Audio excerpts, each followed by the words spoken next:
I'm Kevin Kamenetz. I'm the Baltimore County Executive. I'm a lifelong Marylander and a lifelong Democrat. I grew up in the 60s and 70s as the youngest of 5 kids. Dad was a pharmacist, and he owned one of those little corner drugstores that we don't really see so much today. I actually worked in the drugstore through my college at Johns Hopkins University and through law school until the day I got my first paid job as an assistant state's attorney for Baltimore City. Take education, for example. Maryland's governor has a legal and also a moral obligation to ensure that our young people get a decent education and also acquire the job skills that are necessary to become successful in life. We've always prided ourselves in our investment in education. For years, Maryland's public schools were ranked #1 in the nation. We're now middle of the pack. And we also have, for one of the wealthiest states in the country, we have the 8th worst disparity in the achievement gap in the country. We need to fix that, and as governor, I will. Here's how. 1, we have to fully fund education. Our children need modern facilities so they can focus on learning and not trying to stay warm. Number 2, we have to end the disparities between the haves and the have-nots. The quality of a child's education should not depend upon which zip code he or she lives in. And I'll address that with a change in emphasis in funding formulas. But I also want to expand what we do in the state. We have to start educating 4-year-olds in our public schools so that we can prevent the achievement gap before it begins. And we have to make community college free to those who want to pursue specialized degrees. But education is really just one part of how we grow economic opportunities for everyone. The way the state handles economic development is silly. We have to stop writing blank checks to big corporations and call that economic development. All right, so right now, Governor Hogan is proposing $5 billion to bring Amazon to Montgomery County, the wealthiest county in the country, and give that money, that $5 billion, to the richest man in the world. What we found in Baltimore County is these incentives don't bring businesses here. And we haven't focused on that. We did it in a different way. We recognized that businesses, in order to grow, actually need a talent pipeline of employees who are well educated. So we need strong schools and colleges, and then we need decent housing, mass transit or good transit opportunities, and a high quality of life. That's what we all want in our families, and that's what the businesses need. And to mortgage our future to pay for quality schools and decent housing and better quality of life, to then give that as the incentive is inconsistent. They're actually taking away the money that we need to service it. So what we did in Baltimore County was work with our existing large employers, understand what their workforce needs are, and then work with our schools and our colleges to train people to acquire these skills so they graduate not just with a diploma in their hand, but with a job in their hand. And that's been successful. We've cut the unemployment rate in half in Baltimore County, and we've had $5 billion of private investment in the last 6 years in Baltimore County. You build around those assets. You understand which companies need those assets, and you try and encourage that growth. That's how you create more jobs and improve economic opportunity. But we also need to improve our transit system. So Amazon, too, walked away from Baltimore City, where they really could have used those jobs. And I thought the location in the city made a lot of sense. It's where Under Armour wants to put their new world headquarters. And it was a perfect location because there was a young talent there for them to hire. But we checked a lot of boxes for Baltimore City, but the one thing we were missing was mass transit. And, you know, large cities need mass transit.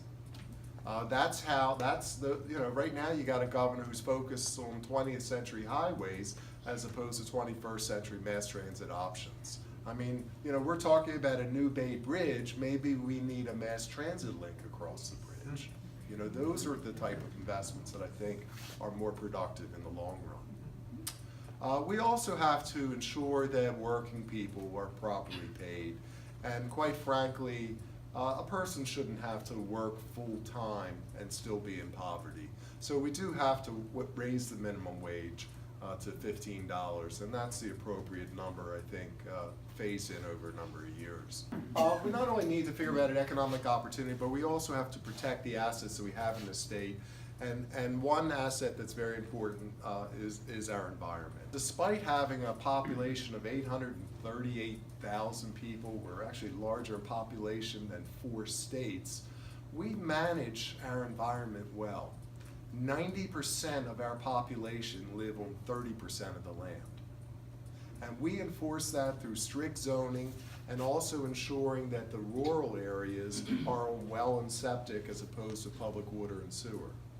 And that helps maintain this pressure to keep development in concentrated areas where we invest in the infrastructure and schools and roads, and it's much more cost productive for us. It's smart growth. It's what we need to be doing really consistently all throughout the state. It's just a better dollar investment. We also need to save the Bay. Again, one way of doing that is, quite frankly, is to preserve the oyster population and increase the number of sanctuaries and make them hands-off to fishery. Oysters are tiny vacuum cleaners that 100 years ago cleansed the bay every 24 hours. So it's a great asset to help us keep the bay clean, and it makes sense. Frankly, we have to stop chicken manure runoff into the Chesapeake Bay. Okay, we do. And I tell you, one step is not to take $250,000 contributions from Big Chicken to ease the chicken manure regulations like Governor Hogan did. I'm excited about this USDA grant that's coming here that will help farmers learn better practices, better management practices. And it's a complicated business today, farming. And there's a lot of technology that can be used and better practices to help prevent runoff and maintain prime and productive soil. Some of the other areas that we need to focus on for protecting our environment is also recognizing climate change and reduce our reliance on fossil fuels and increase our renewable portfolio with wind and solar. So in Baltimore County, we're taking our closed landfills that we can't otherwise use, and we're putting solar panels on them and on the rooftops of our county office buildings. And our goal is to generate 21 megawatts of solar power, which reduces our carbon footprint from the government use, and also save the taxpayers $20 million in avoided electricity costs over the next 25 years. So, as Baltimore County Executive, I've improved our schools, I've created jobs, I've protected the environment, and I've done all of this without raising the tax rates. So in my 4 terms, as my 16 years as a councilman and now almost 8 years as executive, I've never once raised the property tax rate or the income tax rate. So we can show that government can be fiscally responsible by a Democrat, by the way, and still achieve good things. And this is a Democratic state with a 2-to-1 Democrat registration edge. We only lose when we don't turn out. And 120,000 fewer Democrats didn't vote for governor last time.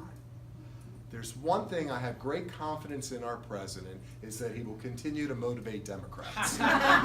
So I expect us all to turn out and make sure we elect Democrats, top to bottom.